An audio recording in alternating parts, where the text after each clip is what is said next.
મિત્રો નમસ્કાર ને આજે અમે આવી જશે અમારા લીંબુમાં અને લીંબુની અંદર છોડવા જે મૂળમાં અંદર કંઈક જીવાત પડી ગઈ હોય ને છોડવા હુકાતા હોય ને પાંદડા ખરી ગયા હાવ ખાખરા જેવો છોડવો થઈ ગયો હોય તો એને આપણે લીલોછમ જેવો છોડવો કરવો હોય તો એના માટે શું કરવું? આપણે દેશી દવાનો જ ઉપયોગ કરવાનો છે. આની અંદર 1 રૂપિયાનું ખર્ચ કરવાનું નથી. 1 રૂપિયાના ખર્ચ વગર હુક્કો છોડવો હોય, કોક લીલા પાંદડા હોય ને છોડવો ડાયરું હુકાતી જતી હોય, તમે મારી પાછળ તમે જોતા હશો કે આ છોડવો છે. પછી જો આ છોડવો તમે જોતા હશો કે આ છોડવાની અંદર આ એક બાજુની ડાયર હુકાઈ જાય છે અને ઓલી બાજુની ડાયર છે થોડીક લીલી છે. પછી આની અંદર તમે જુઓ કે આ છોડવામાં 50% ડાયરું હુકાઈ જાય છે અને 50% ડાયરું લીલી છે. તો હવે આને આપણે લીલોછમ જેવો કરવો હોય તો કેવી રીતે થાય?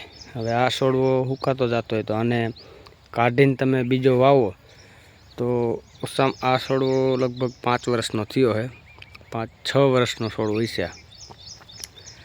તો બીજો છોડવો તમે નાનો વાવો તો 6 વર્ષ લગી તમારે રાહ જોવી પડે, ત્યારે આની અંદર લીંબુ ચાલુ થાય. તો આપણે આના છોડવાને રિકવરી કરવી હોય અને પાછો લીલોછમ કરવો હોય તો એના માટે શું કરવું પડે?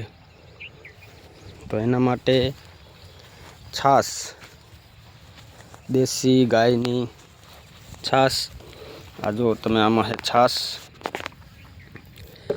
આ છાશ લગભગ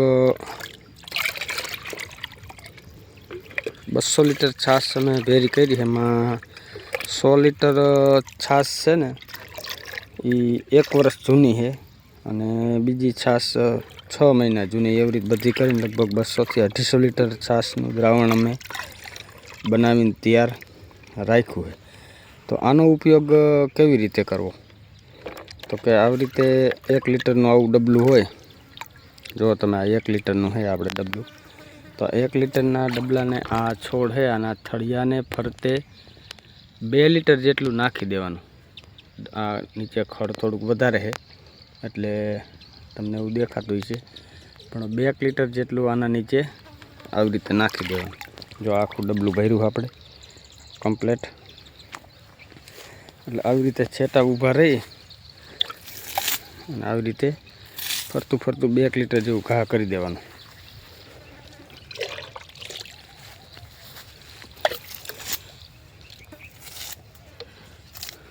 આવી રીતે થળિયા ફરતું આમ રાઉન્ડ ગોર નાખી દેવાનું. મેં તો અત્યારે બહારથી નાખ્યું, પણ અંદર કરી અને ફરતી બાજુ રિંગ કરાવીના ઘોડામાં ફરતી બાજુ 2 લીટર જેવું નાખી દેવાનું.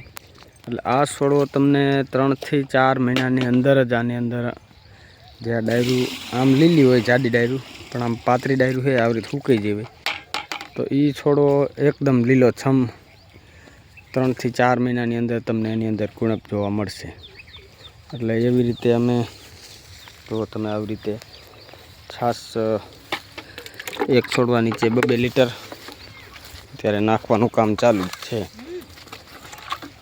એટલે આનાથી મિત્રો ઘણો બધો ફાયદો થાય અને 1 રૂપિયાનું ખર્ચ નથી. આપણા ઘરે ખેડૂતના દીકરાને તો ગાયું તો હોય જ. ગાયની છાશ હોય તો વધારે સારું. ભેંસની છાશ હાલે, પણ ગાયની છાશ હોય તો તમને એનું રિઝલ્ટ સારું મળશે. આમાં 1 રૂપિયાનું ખર્ચ નહીં. જે ખાતા છાશ વધી હોય એ છાશનો ઉપયોગ આપણે આવી રીતે કરી લેવાનો. થોડી રોજની 2 લીટર કે એવી રીતે વધતી હોય તો વધારીને આવી રીતે બેરલ હોય કે ટીપડી હોય પેક એની અંદર ભરીને મેકી દેવાની. એટલે જો આવા અમારે અત્યારે લીંબુમાં ઘણા બધા એવા છોડ થઈ ગયા છે. એટલે એની અંદર આવી રીતે નાખીએ અમે. અને આ છોડ હું તમને બતાવીશ. આ છોડવા મેં તમને જે બતાવી બધાય છોડવા કે 6 મહિનાની અંદર 4 થી 6 મહિનાની અંદર આ છોડવા એકદમ લીલાછમ જેવા છે, કુણપ કાઢી જાય છે. એટલે અમે તો અખાતરો કરેલો જ છે. એટલે આ બીજી વખત છોડવા આવી રીતે થઈ ગયા ખાખરી જેલા જેવા, એની અંદર અમે ઉપયોગ કરી છીએ.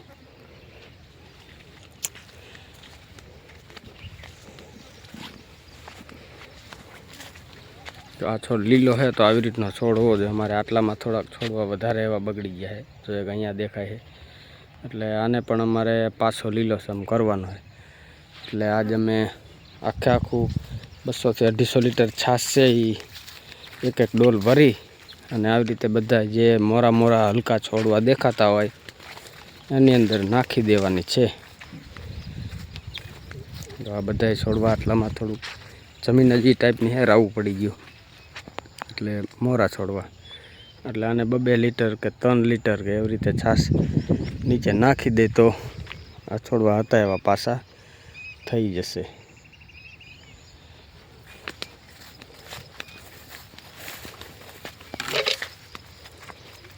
ચાલો મિત્રો, હવે આપણે મળશું આગલા વિડીયોની અંદર. જય જવાન જય કિસાન.